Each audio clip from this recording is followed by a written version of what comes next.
اب 2018 کا الیکشن ہے، میں تو وہی کچھ دیکھ رہا ہوں، وہی لوگ آگے پیچھے دائیں بائیں ہوئے ہیں، کچھ ہونے والا نہیں ہے۔ 70 سال سے جو مشق ہو رہی ہے وہی دوبارہ ہونے والی ہے۔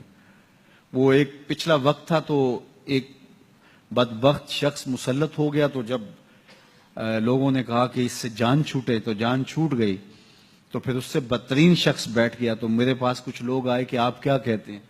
تو میں نے کہا ہم نے پھولوں کی آرزو کی تھی، آنکھوں میں موتیا اتر آیا۔ تو یہ موتیا اترتا رہے گا، اس لیے کہ ہم خود اچھے نہیں ہیں۔ جب ہم خود اچھے ہوں گے تو پھر اللہ کی رحمت کی چھتڑیاں تان دی جائیں گی، ہمارے اوپر اس کی رحمتیں سایہ فگن ہوں گی، ورنہ یہ مشق ہمارے اوپر ہوتی رہے گی اور ہم ظلم کا، تعدی کا شکار ہوتے رہیں گے۔ اس لیے ہمیں اپنے آپ پر غور کرنا ہوگا کہ ہم کس جگہ کھڑے ہیں، ہمارے رویے کیا ہیں، ہمارا طرز زندگی کیا ہے، ہمارا انداز معاشرت کیا ہے۔ اور اللہ تعالیٰ جل شانہ کی طرف سے ہمارے اوپر یہ عذاب مسلط ہے کہ بدترین حکمران ہمارے اوپر مسلط ہوتے ہیں، ماتحت خائن ہوں اور تمہاری اولادیں نافرمان ہو، یہ نیچے کا عذاب ہے، یہ تمہارے اعمال کی سزا ہے جو تمہیں اس طرح عطا کی جائے گی۔ اور تیسری بات جو ارشاد فرمائی وہ یہ کہ تمہیں تشتت میں مبتلا کر دیا جائے گا، تمہیں تفریق میں مبتلا کر دیا جائے گا، تم باہمی گروہی تقسیم میں مبتلا ہو جاؤ گے، ایک دوسرے کے گلے کاٹو گے، ایک دوسرے کی گردنیں کاٹو گے۔ تو نتیجہ کیا ہوگا کہ سکون، طمانینت، امن جو انسان کی بنیادی ضرورت ہے مفقود ہوگی۔ تم اپنے گھر کے اندر بھی قرار کی زندگی نہیں کاٹ سکو گے، بے چینی اور اضطراب تمہارا مقدر بن جائے گا۔ یہ سزا ہے رب سے دوری کی، یہ سزا ہے جو ہے وہ تمہارے اعمال بد کی۔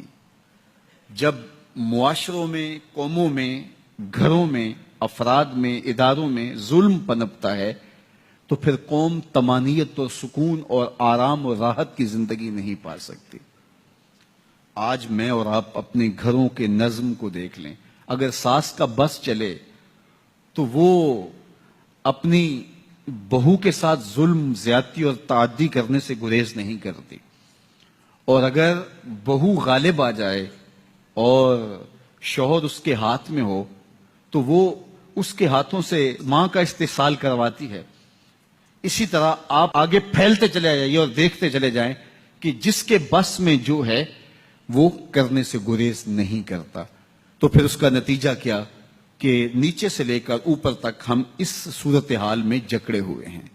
تو آج اگر ہم اس صورتحال سے نکلنا چاہتے ہیں تو ہمیں سچے دل سے اللہ کے حضور توبہ کرنا ہوگی، اپنے گناہوں سے معافی مانگنا ہوگی، اور ظلم اور جبر نچلی سطح سے لے کے اوپر والی سطح تک اس سے اپنے آپ کو محفوظ کرنا ہوگا اور اپنے دامن کو اس سے بچانا ہوگا۔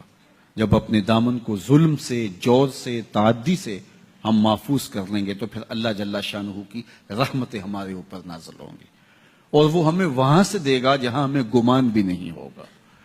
رزق کے دروازے بھی کھولے گا، ہمارے لیے خیر کی راہیں بھی کشادہ کر دے گا، اور برکتوں کے قافلے بھی اترنا شروع ہو جائیں گے، وسائل کے دروازے کھول دیے جائیں گے۔